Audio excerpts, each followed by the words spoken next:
নির্মল জননী বঙ্গভূমি, গঙ্গার তীর স্নিগ্ধ সমীর, জীবন জুড়ালে তুমি। বুক ভরা মধু বঙ্গের বধূ, জল লয়ে যায় ঘরে, মা বলিতে প্রাণ করে আনচান, চোখে আসে জল ভরে। কবিগুরুর লেখা লাইনগুলির সঙ্গে আমরা সকলেই পরিচিত এবং জীবনের সঙ্গে ওতপ্রোতভাবে জড়িত। কবিগুরুর সেই বিখ্যাত লাইনগুলির সঙ্গে সম্পর্কিত আজকের নাটক ২ বিঘা জমি। বাংলাদেশের একটি প্রত্যন্ত গ্রাম, যেখানে বাস করা পরিবারগুলির দারিদ্রতার মধ্যেও একে অপরের সঙ্গে মধুর সম্পর্ক অটুট। শুধু একটাই প্রতিবন্ধকতা, জমিদার রাজশেখর চৌধুরীর প্রজাদের ওপর অত্যাচার। আসুন এবার আমরা আসল গল্পে আসি।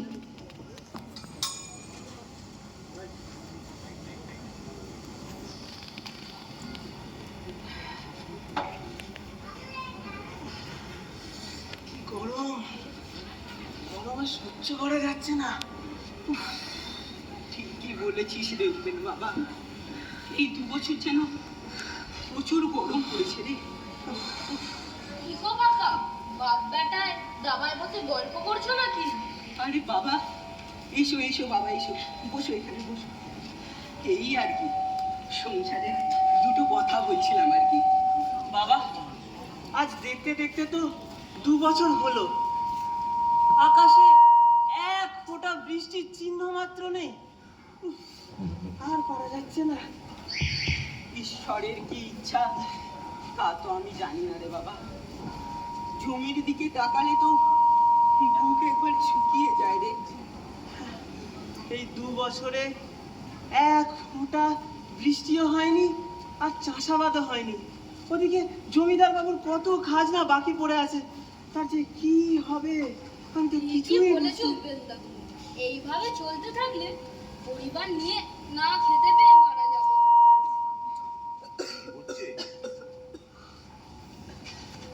বৌমা, ১ কোটি জল দিয়ে যাবে তো? হ্যাঁ বাবা, যাই।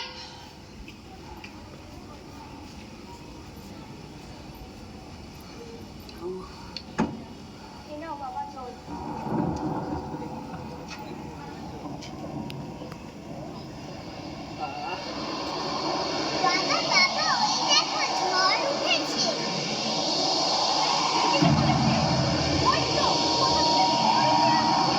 ঠিক বলেছিস তো বউ। ওই দেখ, সারা আকাশটা কেমন কালো মেঘে ঢেকে গিয়েছে। আরে মনে হচ্ছে তো এক্ষুনি বৃষ্টি নামবে। যাক বাবা, ভগবান এতদিনে আমাদের উপর বৃষ্টি চাইলো। তাড়াতাড়ি পালিয়ে পালিয়ে যাই।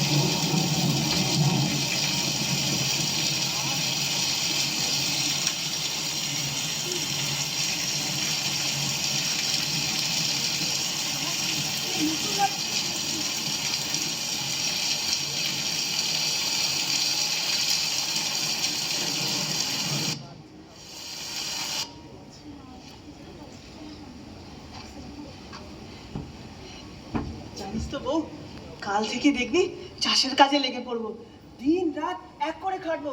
আরে তবেই তো জমিদার বাবুর খাজনাটা মেটাতে পারবো রে। সংসারের এত অভাব, তোদের দুবেলা পেট ভরে খেতে দিতে পারি না। খোকাটার আমার একটা ভালো জামা পর্যন্ত নেই। ওসব নিয়ে তুমি কিছু চিন্তা করো না। দেখো, আমরা সবাই মিলে খাটবো, ঈশ্বরের কৃপায় সব ঠিক হয়ে যাবে। জানি না অদৃষ্টে কি আছে।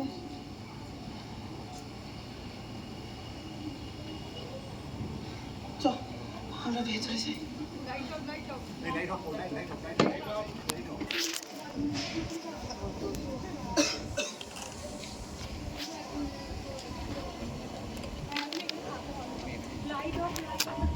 দাদু দাদু, তুমি কি করছো?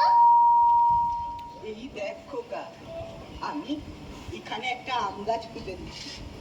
রোজ এতে একটু একটু করে জল দিবি, একদিন দেখবি ডালপালা পালা বিস্তার করে অনেক বড় হয়ে গেছে আর অনেক ফল দিচ্ছে। জমিদার বাবুর বাগানের মতো। জানো কত মিষ্টি আম হয়, বড় খেতে ইচ্ছা হয়, কিন্তু একটাও দেয় না। মন খারাপ করিস নি রে খোকা, একদিন এই গাছেও অনেক ফল হবে। সেদিন হয়তো আমি আর এই পৃথিবীতে থাকবো না রে।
নিশ্চয়ই ডল ডল। ও বাবু, আপনার সাথে একখানা কথা ছিল। এটা কি শুনি? এই বছর তো বেশ ভালোই বৃষ্টি হয়েছে, তা বলি প্রজাদের থেকে খাজনা আদায়ের ব্যবস্থা করি। গত 2 বছর থেকে তো বেশ কেউই খাজনা দিতে পারে, তা বলি এবছর খাজনার ব্যাপারে কিছু ওলট পালট করি। তা বাবু, আপনি বলছিলেন না আপনার একখানা স্বপ্ন ছিল, সেটা এবার সার্থক করার চেষ্টা করুন।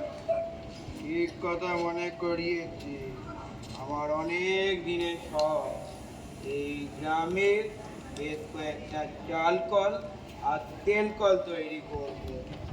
শহর থেকে ইঞ্জিনিয়ার বাবুরা এসে এগুলি তত্ত্বাবধান করবে, অনেক মজুররা কাজ করবে, গ্রামে বিজলি বাকি চলবে। সারাদিনে মেশিনে ঘর করে আবার হয় বল দেখি। এর থেকে সুখবর আর হতেই পারে না। আর বাবু, আপনার স্বপ্ন বলে কথা, সার্থক না হলে চলে? বাবু, তার জন্য কিছু জমির কথা ভেবেছে? আমি বলছিলাম বাবু, বেনের জমিটা 2 বিঘা হবে, আর ও যেরকম খাজনার টাজনাও দিতে পারে না, এটাই সুযোগ। ঠিক ঠিক, এটা তো ভেবে দেখিনি। বুদ্ধিটা কেমন দিলাম? খাতা খাতা, আর ওর যেন কত কাজ না বাকি পড়ে আছে। এ নিয়ে আপনি চিন্তা করবেন না। এটা না হয় আপনি আমার ওপরেই ছেড়ে দিন। বাসা উল্টে দেওয়াটা আমার বাঁ হাতের খেয়ে। তাহলে বাবু, কালকেই উপেনকে ডেকে পাঠাই। হ্যাঁ হ্যাঁ, সুবোচ্চ শীঘ্র।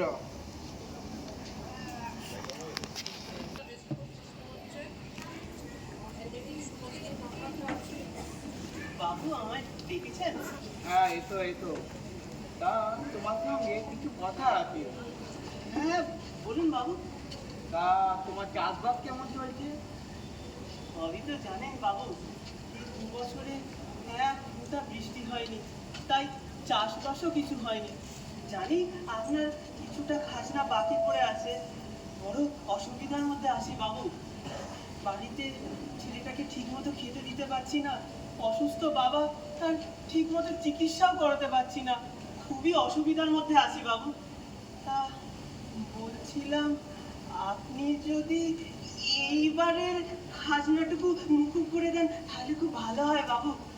কি বললে মকুব? জমিদার রাজশেখর চৌধুরী করে মকুব? ফাঁকি দিয়ে কি আর জীবনটা চলে? বাবুর জমিদারিতে কি রাম রাজত্ব পেয়েছো? অনুপে আমার অনেক দিনের শখ, এই গ্রামে বেশ একটা চাল কল আর তেল কল তৈরি করবো। শহর থেকে সব কারিগর এনে এগুলো আমি তৈরি করাবো। সে তো খুব ভালো কথা বাবু। তবে তার জন্য আমার বিঘে 2 জমি দরকার। আরে এতে এত চিন্তার কি আছে? উপেনের জমিটাই তো আমাদের হাতের কাছে আছে। এ কি বলছেন বাবু? এ তো আমার জীবনের শেষ সম্বল, আমি একেবারে মারা পড়ে যাব বাবু, আমার এত বড় সর্বনাশ করবেন না। ডিরেক্টর, উপেনে যেন কত খাজনা বাকি পড়ে আছে? হ্যাঁ, এক্ষুনি দলিল লেখা বলছি।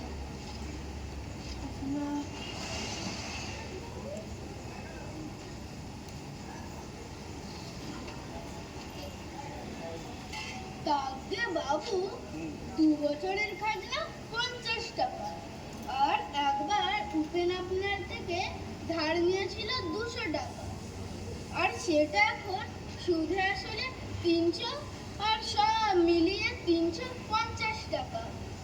সবই তো শুনলে, কি বুঝছো তাহলে? সব মিথ্যে, সব মিথ্যে।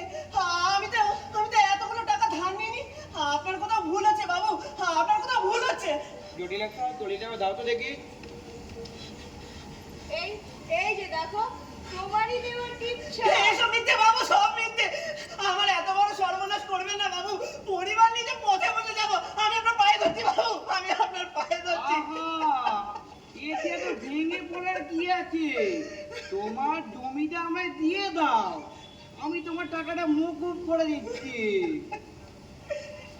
ঠিক আছে বাবু, আমাকে আমাকে অন্তত কিছুটা দিন সময় দিন, আমি আপনার সমস্ত টাকা মিটিয়ে দেবো বাবু, সমস্ত টাকা। তাহলে ডিরেক্টর, তাহলে উপেনকে কিছুদিন সময় দেয় যা। আপনি এত দয়ালু মানুষ, মনটা একেবারে জলের মতো পরিষ্কার। ঠিক আছে, কিন্তু বেশি দিন সময় দেওয়া যাবে না। ঠিক আছে বাবু, আজ তাহলে আসি। এতগুলো টাকা।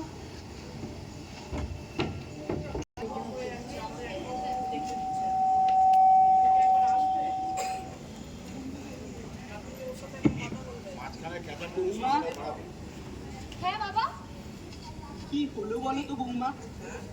উপেন তো সেই কখন জমিদারের কাছে গেছে, এখনো তো ফিরলো না। আমার যে খুব চিন্তা হচ্ছে। আমিও তো তাই ভাবছি, এত রাত হয়ে গেল এখনো তো কই ফিরলো না। ওই দেখো, বাবা এসে গেছে। ও, তুমি এসে গেছো? কিন্তু তোমাকে এরকম দেখাচ্ছে কেন? আর জমিদার বাবুই বা তোমায় কি বললো? আমি শেষ হয়ে গেছি বাবা, আমি শেষ হয়ে গেছি। কি হয়েছে, কি হয়েছে উপেন? তুই এরকম পাগলের মতো কেন করছিস? সব আমায় খুলে বল বাবা, এখানে বস বস, সব আমায় খুলে বল বাবা। উনি আমাদের সর্বস্ব কেড়ে নিতে চান, আমাদের এই পিতৃপুরুষের ভিটামাটি উনি কেড়ে নিতে চান। ওনার স্বপ্ন মেটাতে বাবা, ওনার স্বপ্ন মেটাতে। এটাই তো হয় রে বাবা, এদের মতো বড় লোকেরা আমাদের মতো গরিবদের রক্ত চুষে সমাজে মাথা উঁচু করে বাঁচে রে। আচ্ছা বউ, ভেতরে গিয়ে দেখ তো পয়সা কৌতরে কতগুলো পয়সা পড়ে আছে। যা দেখছি দেখছি। যা, ওখানে তো কিছু টাকা হবে।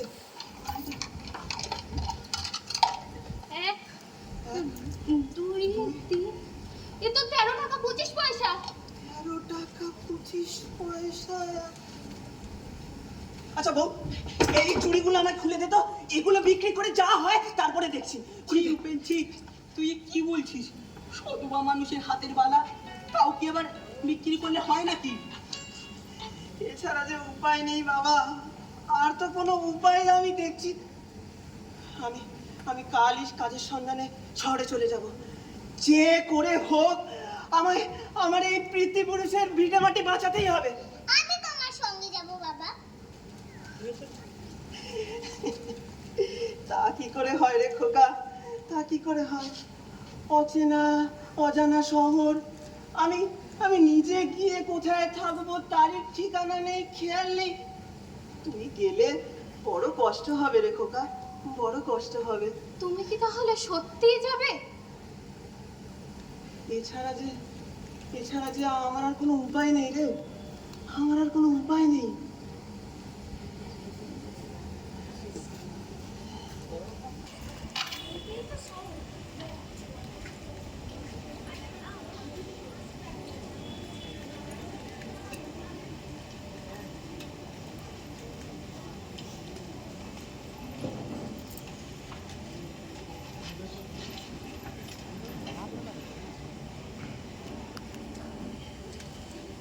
থাক বাবা থাক, ঠিক করে যা শুবে, আর শহরে গিয়ে একটা খবর পাঠাস, খুব চিন্তা হবে আমার। ঠিক আছে, তোরা দুজনেই এখানে কথা বল, আমি পাশের ঘরে গিয়ে তাহলে বসছি। যাও।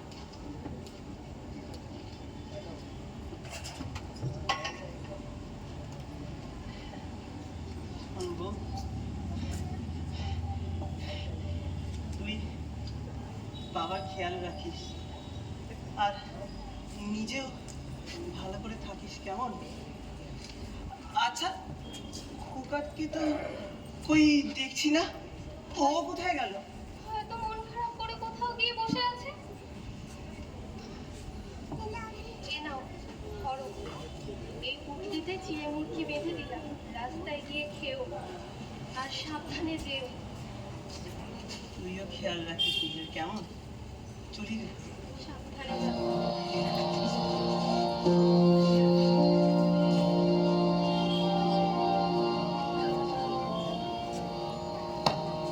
আমার প্রাণের পরে চলে গেল কে? বসন্তে বাতাসটুকুর মতো সে যে ছুঁয়ে গেল, উড়ে গেল রে।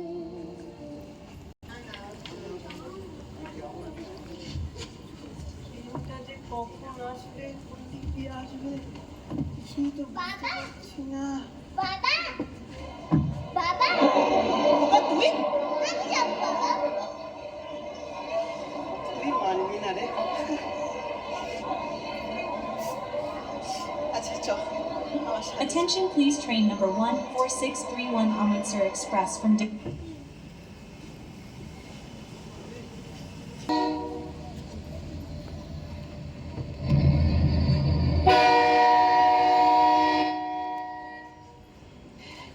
এই দেখ খোকা, কত বড় শহর, ওই দেখ কত বড় বড় বাড়ি দেখছিস, ওই দেখ কত কত গাড়ি যাচ্ছে, সরে সরে সরে চল। বাবা আমার শরীরটা কেমন করছে?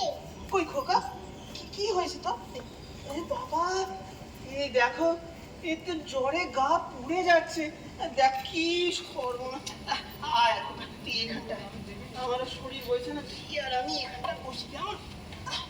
আয়, এই দেখো ছেলে আমার শুয়েই পড়লো, আমার শরীর চলছে না রে। তেল মালিশ, ফুট পালিশ, তেল মালিশ, ফুট পালিশ। আইয়ে বাবু, আইয়ে বাবু। তেল মালিশ, ফুট পালিশ, তেল মালিশ, ফুট পালিশ। আইয়ে বাবু, আইয়ে বাবু। তেল মালিশ, ফুট পালিশ। আইয়ে বাবু।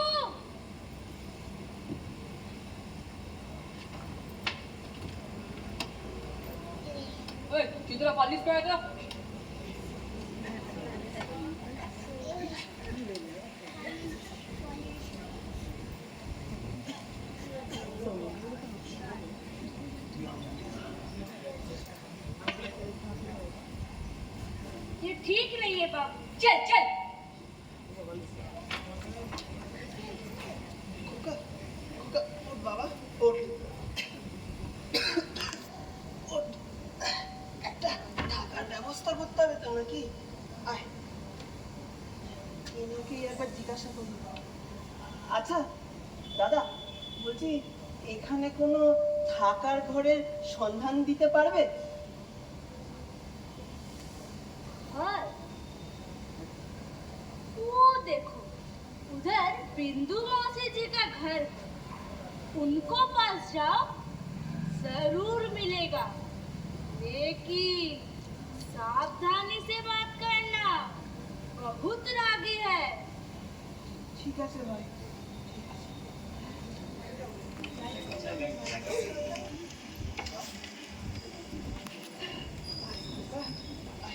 এই তো এসে পড়েছি।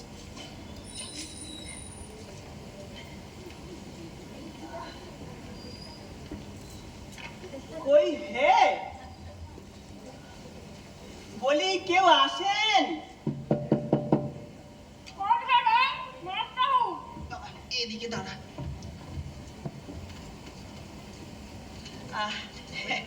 বলছিলাম আপনি বিন্দু মাসি? হ্যাঁ, यखनी बहन का औलाद कौन है? বলছিলাম কি यहाँ কোনো থাকার ঘর মিলেগা? कौन होते बांग्लादेश है? জি नहीं, হ্যাঁ হ্যাঁ হ্যাঁ, বাঙালি বাঙালি। আর মরে যা মুখ পড়া, তো বাঙালিতে হিন্দি বলছিস কেন? আমিও তো বাঙালি আছি, শহরে নানা লোকের মধ্যে থেকে বলতে হয়। ও, তা বলছিলাম এখানে কোনো থাকার ঘর পাওয়া যাবে? আসলে ছেলেটাকে নিয়ে না বড় বিপদে পড়েছি আর কি। তো मैं क्या করবো? ঘর বললেই তো আর ঘর পাওয়া যায় না, ভাগো আসা। ঠিক আছে, আসলে ছেলেটার খুব জ্বর, অচেনা অচেনা শহর, কোথায় যাব বুঝতে পারছি না। ঠিক আছে, চলেই যাই। খুব বের রাতে ঘাটা হয়, ছেলেটাকে রাস্তায় শুয়ে মারবে নাকি? ওইটিকার কামরাটা খুলে দিচ্ছি, ছেলেকে নিয়ে ওখানে থাকো। বিছানা বলতে তো কিছু নেই, আমি ওসব দিয়ে দিচ্ছি। আমার হচ্ছে যত জ্বালা। চলো। রওনা হইল।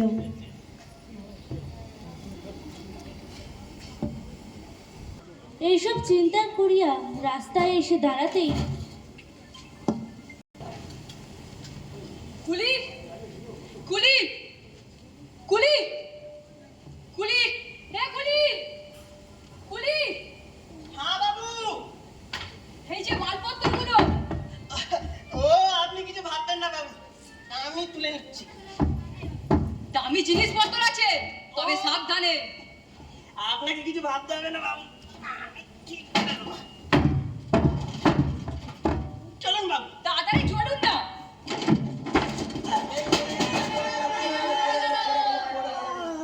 কয়েকজন মানুষ ধরিয়া উপেনকে বাড়ি পৌঁছাইয়া বিশ্রাম নেবার কথা বলিয়া চলিয়া গেলে।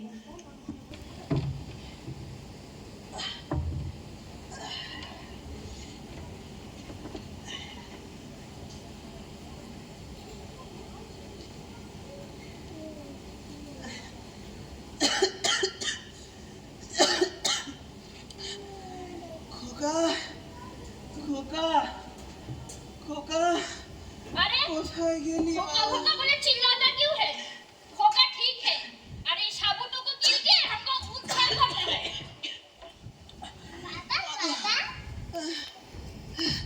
এই দেখো, খোকা, বাবা তুই এসেছিস? খোকা, মায়ের জন্য লাল চুড়ি কিনে এনেছি। মায়ের হাত দুটো খালি কিনা, আর এই বাকি 1 টাকাটা তোমাকে দিলাম। টাকা? তুই তুই টাকা কোথায় পেলি খোকা? তুই তুই চুরি করেছিস? अरे अरे मारता क्यों है? এদিকে চিন্তা ভাবনায় উপেন খোকা ঘুমোলো, তারা জমলো, এসে বুলবুলিতে ধান খেয়েছে, খাজনা দেব কিসে। সই ও সই, হ্যাঁ, দিয়েছো? যাই। ও সই, তুমি? কি ব্যাপার? জানো সই, সই, বাবার শরীরের অবস্থা একদম ভালো নয়। এদিকে খোকার বাবারও কোনো খবর নেই। কি করব কিচ্ছু বুঝতে পারছি না। বোধহয় আর জমিটা বাঁচাতে পারবো না। আচ্ছা সই, খোকার বাবার এই চিঠিটা একটু পড়ে দেবে? হ্যাঁ হ্যাঁ নিশ্চয়ই।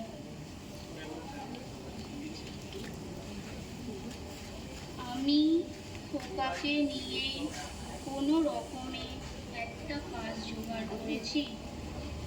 তুই বাবাকে লক্ষ্য রাখিস। নিচে আমাদের ঠিকানা দেওয়া থাকলো।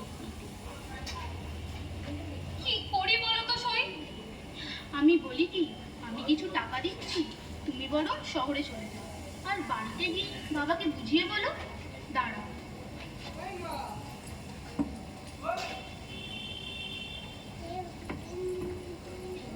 তুমি আমার খুব উপকার করলে সই। না না, ওসব কথা থাক, তুমি দেরি করো, এসো। আসছি তবে। বাড়িতে আসে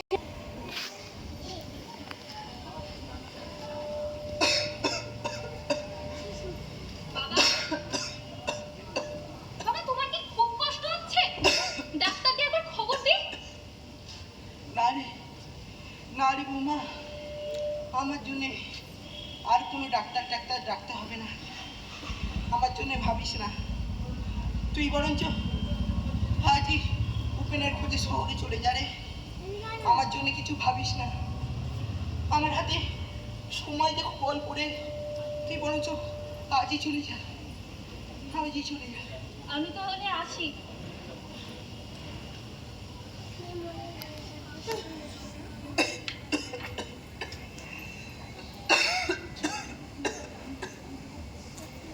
উপেন, উপেন ফিরে আয় বাবা। উপেন, উপেন তুই ফিরে আয়। উপেন, উপেন।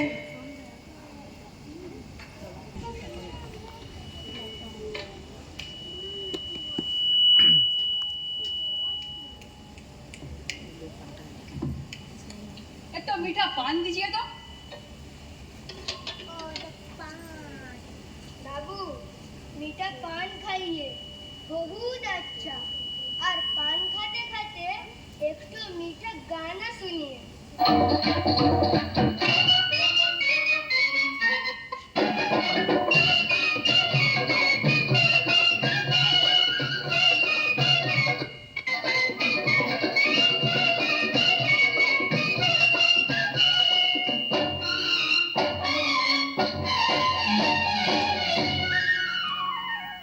पान खाए सैया हमारो, सौंगे सूरतिया होठ लाल लाल, हरे हरे मलमल का कुर्ता, मलमल के कुर्ते पे शीत लाल लाल, पान खाए सैया हमारो।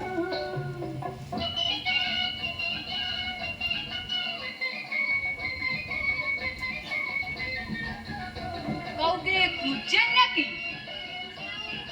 এই ঠিকানাটা একটু বলতে পারবে? ও উপেন, ও তো আমার অনেক দিনের বন্ধু। আমার বাড়ির পাশেই থাকে, চটকলে কাজ করে তো। চটকলে? সে তো বলেছিল সে কুলির কাজ করে। ও হ্যাঁ হ্যাঁ, মনে পড়েছে, ও তো এখন কুলিরই কাজ করে। আচ্ছা তবে বাড়িটা দেখে দিচ্ছি, চলুন। তবে তাড়াতাড়ি চলুন। ওদের কি করছেন? হাত ছাড়ুন, আমি কিন্তু চিৎকার করব। তুই এতটা পথ? তুমি ওই দেখো না। माँ, वो भाग गया। তুই এতটা পথ একা একা, কি ব্যাপার? অনেক ভেবেচিন্তে চলে এলাম, বোধহয় আর দেরি করাটা উচিত হবে না। বুঝতে পেরেছি। তবে তবে যাবার আগে আমাদের একবার বিন্দু মাসির সাথে দেখা করা যাক, বুঝলি, খুব দরকার। উনি আমাদের সময় অসময় অনেক উপকার করেছেন রে। চ।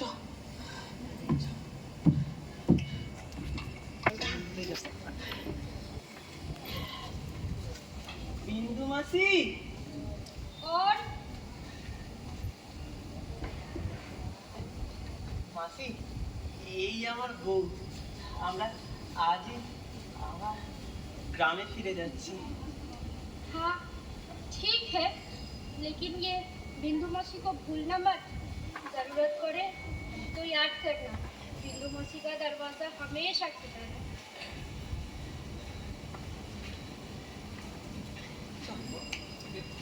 এই বলিয়া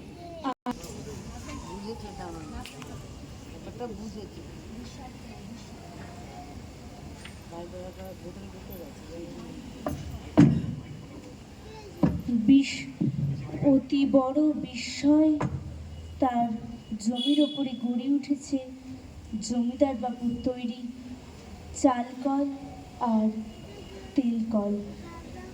শুধু স্মৃতি হিসাবে রয়ে গেছে বাবার বসানো আম গাছটি। উপেন নিজেকে সংবরণ করিতে পারিল না, গাছের তলায় কান্নায় ভাঙিয়া পড়িল।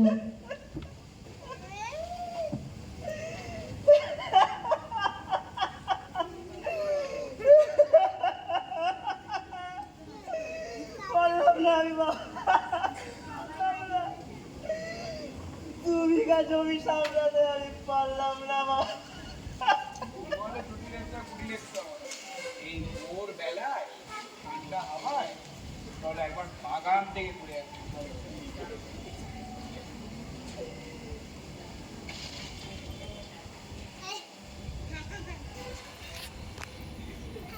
উপেন্দ্র, তা কি মনে করে এতদিন পর এই গ্রামে, তার উপরে আবার চুরি? না বাবু না, চুরি না, চুরি না। আপনি তো আমার সর্বস্ব কেড়ে নিয়েছেন, তার উপরে আবার চোর অপবাদ দিচ্ছেন।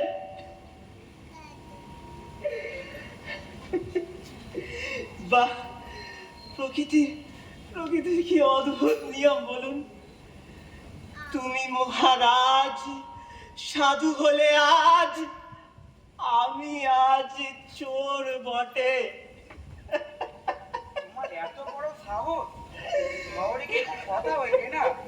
এক্ষুনি এখান থেকে চিরদিনের মতো চলে যাও। চলে যাচ্ছি বাবু, চলে যাচ্ছি, আর এখানে ফিরবো না। ভগবান আপনার মঙ্গল করুন বাবু, ভগবান আপনার মঙ্গল করুন।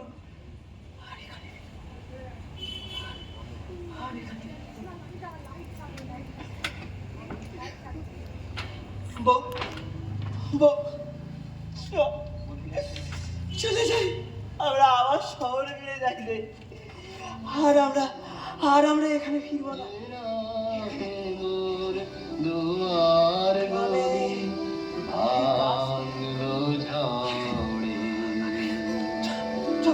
সব যে হয়ে গেল কালো, নিভে গেল দ্বীপের আলো, সব যে হয়ে গেল কালো।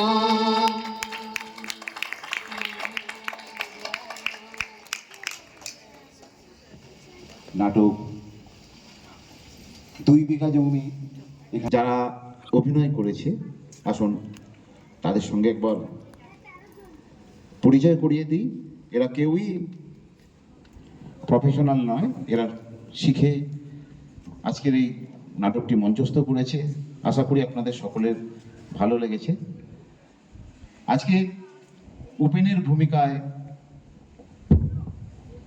নমস্কার, আমি সুকান্ত রায়।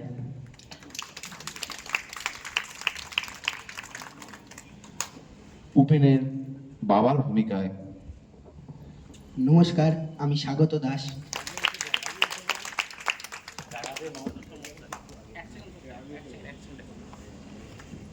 ছোট্ট খোকার ভূমিকায় নমস্কার, আমি দেবাংশী খানা। খুব ভালো অভিনয় করেছে। প্রতিবেশীর ভূমিকায় নমস্কার, আমি অগ্নিবেশ চক্রবর্তী। উপেনের স্ত্রীর ভূমিকায় নমস্কার, আমি প্রকৃতি চক্রবর্তী। জমিদারের ভূমিকায় নমস্কার, আমি রিতাংশু দেবনাথ। জটিলেশ্বরের ভূমিকায়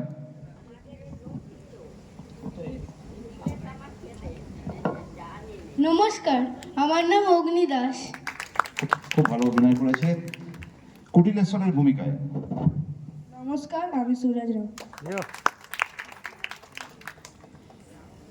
সইয়ের ভূমিকায় নমস্কার, আমি প্রেমা হাজরা। পানওয়ালার ভূমিকায় নমস্কার, আমি সৌম নন্দী। হ্যাঁ, নমস্কার, আমার নাম প্রমোদ হাজরা। পথচারী এবং দুষ্টু লোকের দ্বৈত ভূমিকায় নমস্কার, আমি সৌম নন্দী। বিন্দু মাসির ভূমিকায় নমস্কার, আমি পূজা রাও। মুচির ভূমিকায় এবং হাস্যপাঠে নমস্কার, আমি সাজবাতি বর। আজকের এই অনুষ্ঠানে যে ব্যাকগ্রাউন্ড মিউজিক ছিল সেটি পরিচালনা করেছেন প্রমিতা বর। ওনার জন্য একটু হাততালি হোক।